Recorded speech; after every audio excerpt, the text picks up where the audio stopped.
For many years, neurosurgeons treating patients with brain injuries were focused on those in a coma, while concussions were treated as a milder injury.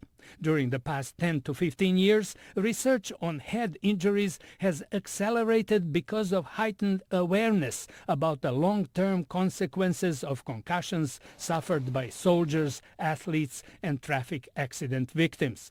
The clinical director of the Brain Trauma Research Center at the University of Pittsburgh Medical Center, Dr. David Okonkwo, says one of the biggest challenges is getting a quick and reliable diagnosis.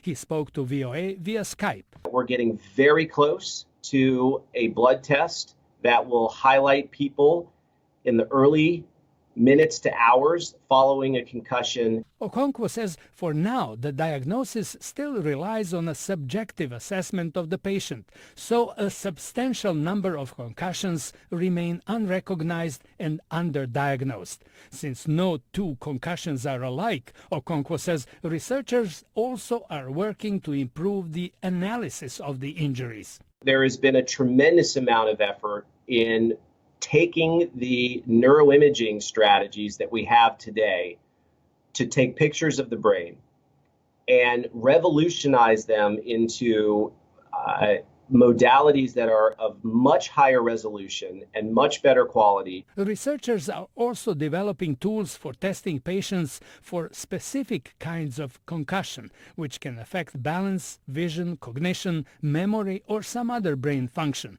But Okonkwo says an ounce of prevention is worth a pound of cure. This has been another area of heavy investment, not just in the Department of Defense, but in professional sports leagues, as we search for ways to improve the safety for our military personnel, but also improve the safety of athletic endeavors. Okonkwo says the ability to diagnose and understand the consequences of a concussion and to target treatment to an individual patient is much better than 10 years ago and ahead of public awareness of the advances. George Putic, VOA News, Washington.